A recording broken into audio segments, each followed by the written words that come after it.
Bang, menanggapi yang lagi rame saat ini Bang terkait pro kontra anak-anak nakal akan dimasukkan ke barak militer. Seperti apa Bang melihatnya? Oke, selamat malam. Saya Dr. Firman Chandra. Saya praktisi hukum sekaligus dosen dan kaprodi di Magistra Ilmu Hukum Unma Banten. Proses pendidikan itu proses yang kita akan lakukan seumur hidup, karena keberlangsungan itu harus dijalani seumur hidup. Kuliah, sekolah, itu kita mau formal ataupun informal, intinya adalah kita semuanya adalah mahasiswa dan siswa yang namanya University of Life, universitas kehidupan. Tidak ada wisuda, tidak ada ijazah, namun terus-menerus ada ujian. Dan yang dilakukan oleh KDM itu hampir sama yang dilakukan oleh KFC. Kang Deddy Mulyadi dan Kang Firman Chandra itu sebenarnya pendidik. Kita sama-sama mendidik anak bangsa agar Indonesia itu lebih bermartabat, agar Indonesia bisa lebih baik dan memiliki etikabilitas dan intelektualitas. Itu goal Indonesia yang akan menjadi negara besar. Negara yang sebenarnya kalau historical kita tuh besar, cuma redup sekarang dengan adanya dimensi-dimensi sosial kemasyarakatan yang mengecil. Makanya KDM dan juga KFC itu lagi membuat sebuah gebrakan keluar dari konteks mainstream. Bagaimana cara mendidik anak bangsa? Mereka akan menjadi pemimpin-pemimpin kita selanjutnya. Karena apa? Mereka generasi Z, Gen Z ataupun generasi Alpha sekarang.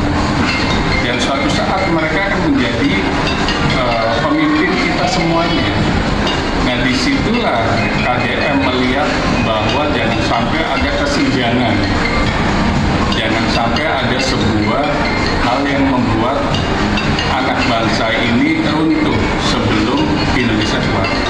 Kami sebagai pendidik, saya sebagai kaprodi, saya memiliki Japfung lektor pun itu sepakat setuju dengan yang dilakukan oleh Kang Deddy. Karena ada anak yang memang harus dididik dengan formal dan ada anak bangsa yang harus dididik dengan informal.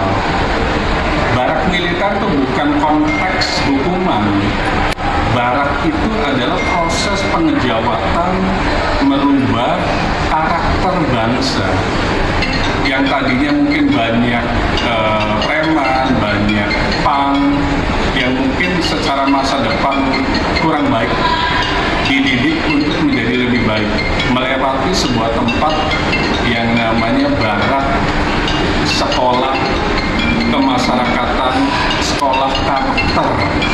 Jadi barak itu kalau saya boleh sampaikan itu adalah sekolah karakter bangsa. Bagaimana merubah karakter seseorang menjadi karakter yang lebih baik. Itu yang dilakukan oleh KDM. Saya setuju. Tapi Bang, terkait kontra yang saat ini lagi ramai juga sampai orang tua, salah satu orang tua murid ada yang melaporkan juga. Nah, itu Abang melihatnya gimana Bang? Katanya itu mengganggu mental anak, harusnya dikembalikan aja ke orang tua. Tapi dari kasus yang kita lihat, banyak yang tawuran justru malah sampai bunuh kawannya yang pihak lawan gitu Bang. Pola-pola yang dilakukan dengan sesuatu pola yang baru pasti banyak kritikan. Karena belum memiliki pemahaman yang sama. Kalau menurut saya jalankan saja. Nanti lihat resultnya, hasilnya itu yang paling penting.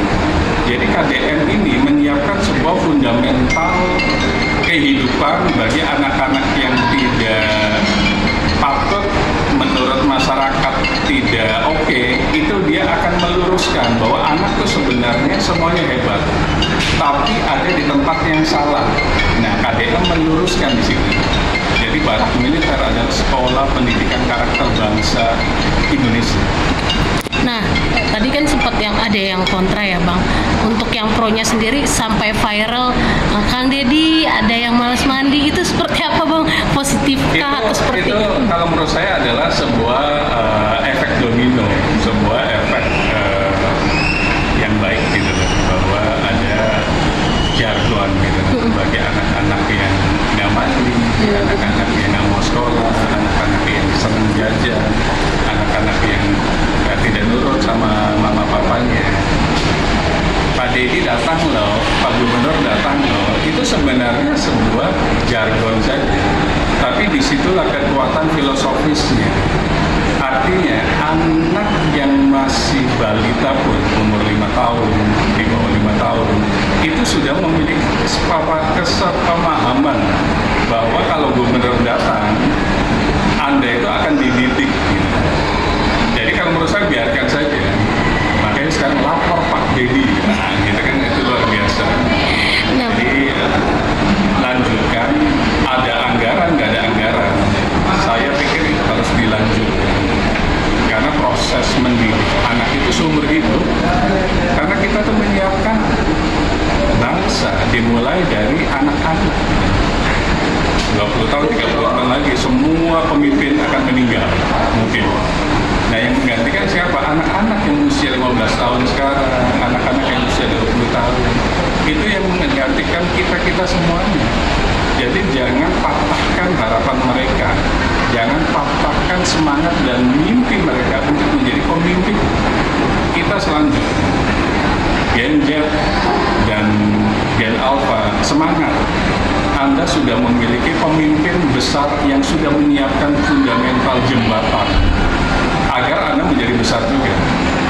Dukung ide-ide dari KDM, karena ide ini ide yang masuk akal menurut kami sebagai pendidik juga. Ide yang cemerlang dan itu belum dilakukan oleh pemimpin-pemimpin sebelumnya. Bisa jadi karena kehilapan atau kesengajaan.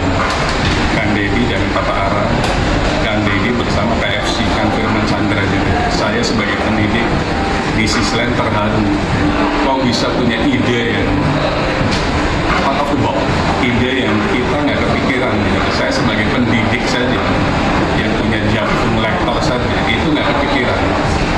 Kami berterima kasih kepada KDM. Anda membuka mata batin semua pendidik bahwa pendidik adalah membuat karakter anak didiknya itu lebih baik, lebih hebat dibanding gurunya ataupun dosennya.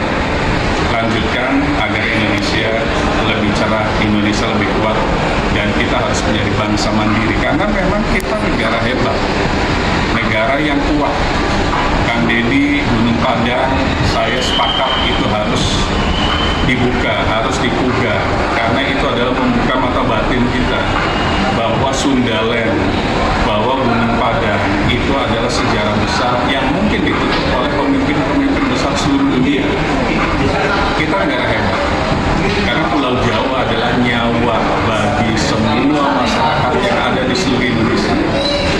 Kembali ke sejarah, kembali ke peradaban, kembali ke etikabilitas, Indonesia akan lebih hebat dibanding negara lain. Semangat kan ya? Bang, tapi setuju juga nggak sih Bang bahwasannya anak-anak yang nakal ini dimasukkan ke barak militer hanya berlangsung selama 2 pekan atau harus diperlama lagi atau seperti apa kebijakannya? Ini kan sebuah test case 2 pekan itu.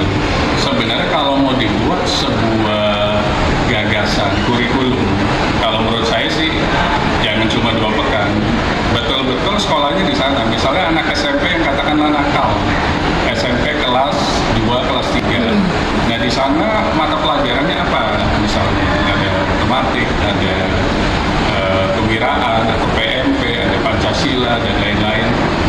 Yang tadinya belajar di sekolah formal, sekarang belajarnya di pendidikan militer. Gurunya sama, polanya sama, namun disiplinnya yang berbeda. Tadinya mungkin bangun jam 7, sekarang jam 4 sudah bangun. Dia beresin kamar sendiri, nyuci baju sendiri, kemudian setelah itu tahajud bagi muslim, subuh, olahraga, makan pagi, mandi, baru sekolah. Lanjutkan terus, agar apa? Kalau semakin lama, itu akan merubah sebuah paradigma dan karakter anak. Kalau cuma 2 minggu itu seperti makan cabai saja, makan cabai pedas, habis makan cabai minum air putih selesai, rasa pedasnya hilang. Tapi kalau 1 tahun itu akan tertanam di kolbunya mereka bahwa mereka bukan karena hukuman, tapi itulah yang harus dijalani. Anak yang hebat harus menjalani disiplin yang ketat. Itu baru ada disiplin militer. Jadi di situ mereka pun siap untuk bisa menyamakan yang biasanya malas menjadi disiplin militer. Tentunya ada punishment dan ada reward, ada hukuman dan ada hadiah di situ. Itu tetap ada. Nah di sana semuanya dididik secara militer, bukan militer secara keseluruhannya, tapi pola militer dijalani. Mulai dari bangun pagi, merapikan, makan semuanya, sampai tidur kembali itu diatur semuanya. 1 tahun akan membuat Indonesia menjadi berbeda. Tapi Bang, Indonesia udah pantas belum sih Bang untuk menjalani program wajib militer sepadan dengan negara-negara luar sana? Kita ini terlambat sebenarnya. Jadi kalau menurut saya pendidikan ala KDM itu harusnya 10 tahun yang lalu dijalani. Dengan 10 tahun yang lalu itu akan merubah humanisme karakter bangsa Indonesia. Bangsa Indonesia yang tadi mungkin bergantung ke negara lain, bergantung ke orang lain, kita punya kemandirian. Kita ini negara hebat. Apalagi bahasa Indonesia sekarang menjadi bahasa yang diakui dunia, bahasa yang menjadi bahasa internasional. Itu aja sudah bersyukur. Tinggal digali lagi potensi apa lagi selain bahasa. Kalau memang ternyata ada pendidikan karakter ala militer, jalani. Karena nanti akan membuat Indonesia 10 tahun kemudian kita happy gitu. Ada pemimpin yang punya karakter. Bukan pemimpin yang tanah plongo, pemimpin yang nggak ngerti apa-apa. Kemudian nanti korelasinya dengan kepalsuan norma, termasuk ijazah palsu. Indonesia itu negara hebat. Sepanjang etika, norma, dogma, kejujuran dijalani dari kecil. Itu yang paling penting. Jangan meniru-meniru hal-hal yang seperti pendidikan nggak penting. Pendidikan itu penting, itulah fundamental. Kenapa negara lain, contoh di Taiwan, 80% penduduknya lulusan S3. Kenapa kita mayoritas lulusan SD? Padahal semua sumber daya alam ada di kita semua. Brunei itu hanya kekuatan sumber daya alamnya minyak dan gas, tapi bisa memberikan yang nganggur pun mungkin 15 juta sebulan. Itu ada emas, ada batu bara. Kenapa masih banyak pengangguran? Kenapa masih banyak orang hanya lulusan SD, bahkan putus sekolah, SD pun nggak lulus gitu. Padahal perintah konstitusi kita adalah mencerdaskan kehidupan bangsa dan memelihara akademis. Kenapa banyak infrastruktur sekolah rusak? Kenapa masih ada bayar di sekolah? Kenapa tidak semuanya gratis? Yang sekolah harusnya dibayar. Karena kita tuh kaya raya gitu. Kenapa uang kita, kekayaan kita hanya ada di keluarga itu saja? Di mana keadilan sosial bagi seluruh rakyat Indonesia sesuai dengan sila di Pancasila? Sila kelima. Nah disitulah Kang Deddy membuka. Pasti namanya membuka sesuatu yang baik itu ada sebuah pertentangan. Orang yang sudah nyaman, kemudian ada dana hibah yang gampang didapatkan. Kang Deddy merubah semuanya, fokus di pendidikan dan infrastruktur. Ini sesuatu yang baru, sesuatu yang beda. Bahkan Papua sendiri pemberontaknya itu menginginkan kalau KDM jadi presiden, dia menginginkan Papua nggak mungkin bisa kan begitu. Dari situ aja jelas ada pesan bahwa KDM punya plus point, punya value, punya sesuatu yang berbeda, dan itu tidak dimiliki oleh pemimpin-pemimpin lainnya atau calon presiden masa depan kita. KDM harus kita rawat, kita jaga agar tidak terkontaminasi dengan kenikmatan duniawi. Kita harus isolate KDM sekarang sampai kapanpun sama. Mungkin terakhir Bang, pesan untuk orang tua yang belum bisa menerima kebijakan yang berlangsung saat ini. Pertentangan pasti ada. Orang tua yang nggak menerima itu